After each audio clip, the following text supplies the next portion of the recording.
Hi everybody, welcome to the Science of Golf Performance YouTube show. My name is Tyler. I'm Alex. And I'm Chris. And I feel like this one's probably going to get quite a few hits because today we're going to talk to you about exercises that you can be doing to enhance your golf from home. As we know, with all the given situations going on right now, this one is probably pretty popular. So we're going to talk about some of the things that you can be doing at home as soon as you get done watching this video today. Obviously, we know when you're at home, you're still looking to try and find a way to train. Hey, obviously, we all need to become a little bit innovative here and there, but that doesn't mean that you need to stray away from your goals. Hey, you can still stay on track towards your goals, just getting a little bit innovative and maybe changing up a few of the strategies that we're going about at home. So I think personally, when I think about what can you be doing at home, everybody should have their foam roller and lacrosse ball. So mobility is the first thing that comes to mind. Alex, Chris, any? Yeah, I mean, for that most part, you could just use your body, right? A lot of those movements is just about moving better anyway, so you could just take your body, take your floor. That's all you need. Body and body on the floor. And then, I think all you really need equipment-wise is like a baseball, a cross ball. If you have a foam roller, I think it's more so important, like understanding like how to use the tools, right? Like you're in like a dog. I had some, I don't know. You guys work with all the online people more so than I do. I mean, what are some of the other kind of innovations that you guys have heard? You've probably got more of them than I do. I think the baseball is probably what I've heard the most. I know a lot of people are using baseballs. I think lacrosse balls are still in stock. I think those are not back ordered quite like a dumbbell is right now. But I think for the most part, everybody has their foam roller, their baseball, their lacrosse ball. So mobility would be the first thing that would come to mind as far as what we can be working on at home. Because even if the gyms are open, that's something that we preach to a lot of our online clients. I know Alex and I do to be staying consistent with. Yeah. Are there like any, like what type of mobility should our golfers be working that's a really good question. So obviously we talked about your piece of equipment, foam roll and lacrosse ball. You can be working on a lot of your release techniques. So when it comes to, you think about the 4 major rotary centers, you think about what can you be doing with that lacrosse ball around your shoulder, or what can you be doing with the lacrosse ball through your hips, or how can you be rolling out through your T-spine, or what can you be doing around your neck.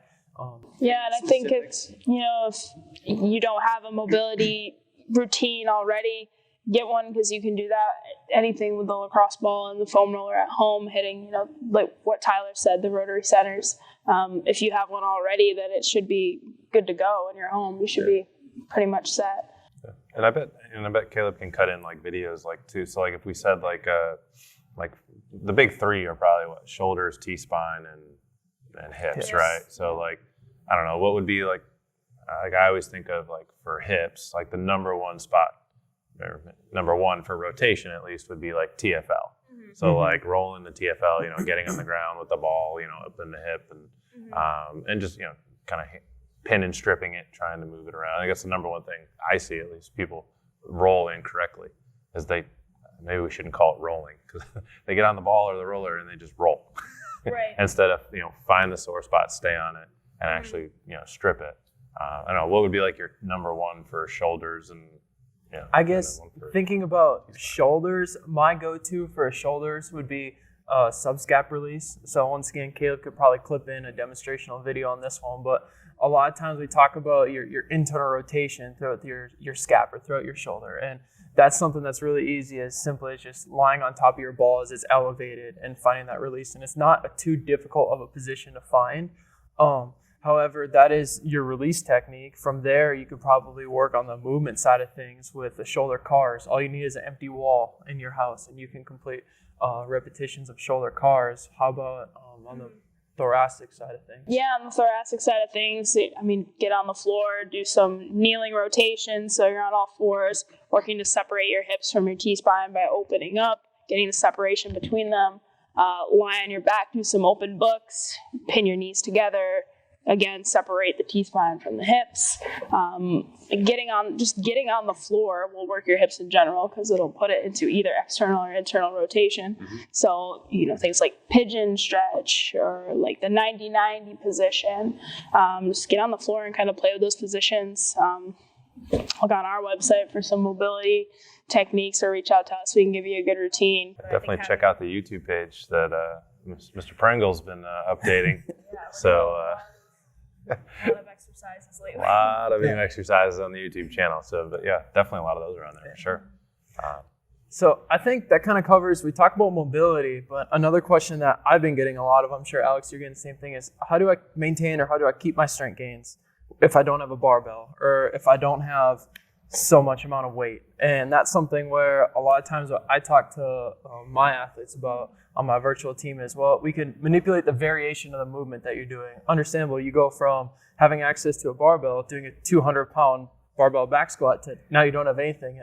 A bodyweight squat doesn't exactly transfer over when it comes to doing the home side thing. So I know specifically for some of my athletes, I talk to them about switching to, hey, instead of doing a bilateral back squat, we're going to switch it up, or we're going to push on one leg. We're going to do a unilateral movement, do a split squat variation, or same with upper body exercises. Rather than pressing with two arms, we're going to go single arm presses using a band or dumbbell or whatever you have available. Can you think of anything else that? Yeah, unilateral movements are going to be great during this time. Obviously, we don't have the same load, excuse me, that we've been working on in the gym.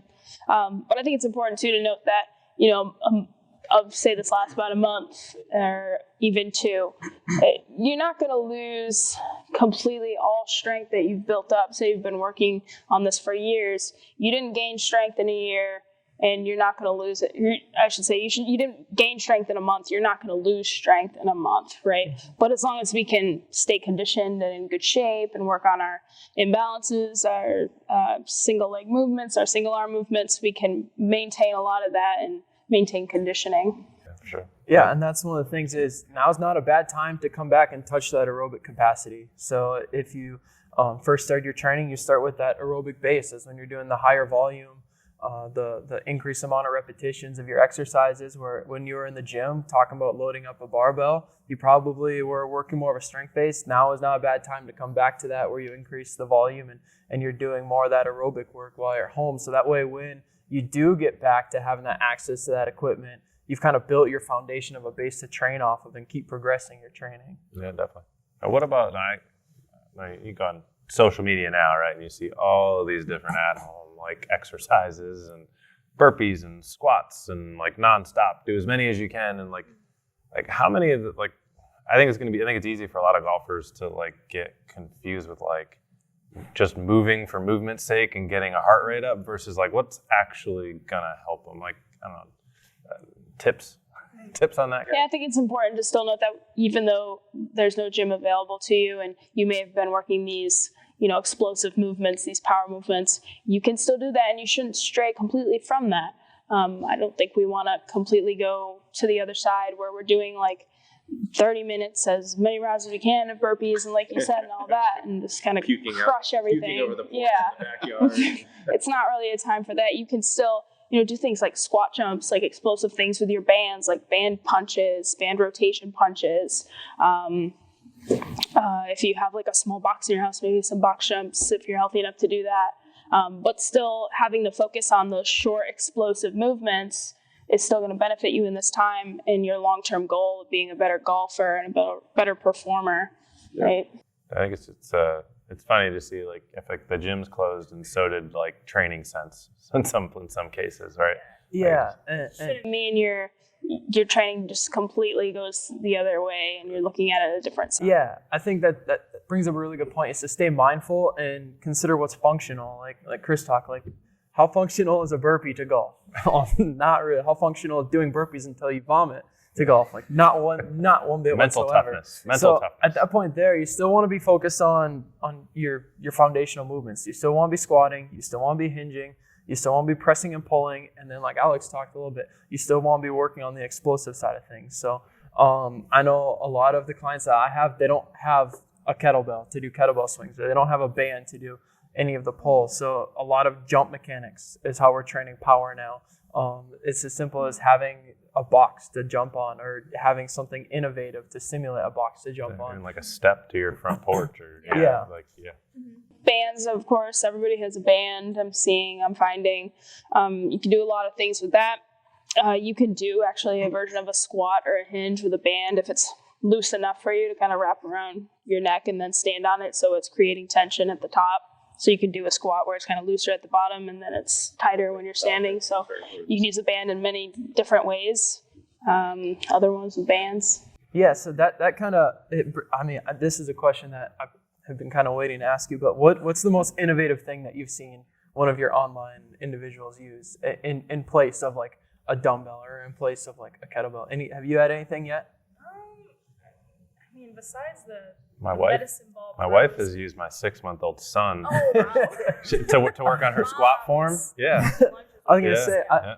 I've seen so medicine ball slams. Like not all my clients have a medicine ball, but they've been using like their basketballs at home and like doing slams with basketballs, which I was in a gonna way. say, That could be dangerous for concussion. It comes back up in their face. Exactly. I've actually seen two. So I've seen one where doing single arm dumbbell rows or single arm rows with a gallon of water, like a milk jug.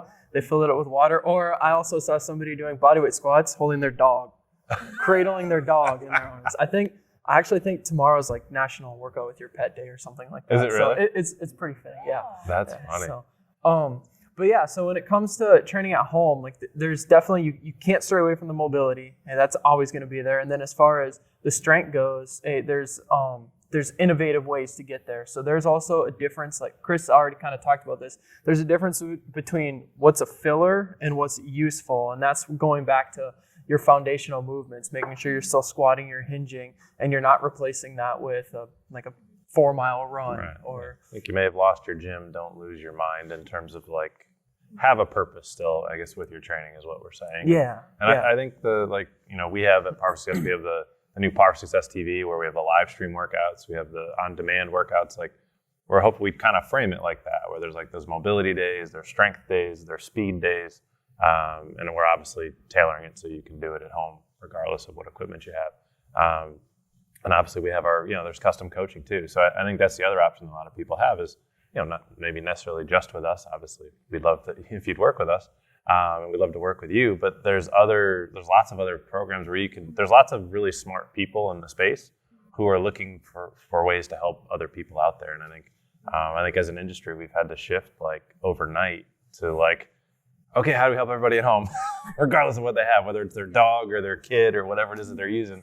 And so, I think there are a lot of resources out there. Obviously, we're very proud of the resources that we put together and our coaching programs and the live streams that we have. And I'm a little biased, but I don't think you're gonna get much better value than $10 a month for the amount of access and stuff that we give you on the live stream. But there's so many resources out there. I think the number one thing to me is just because you lost your gym, don't lose a purpose. Have a purpose in everything you're doing. Yeah, definitely.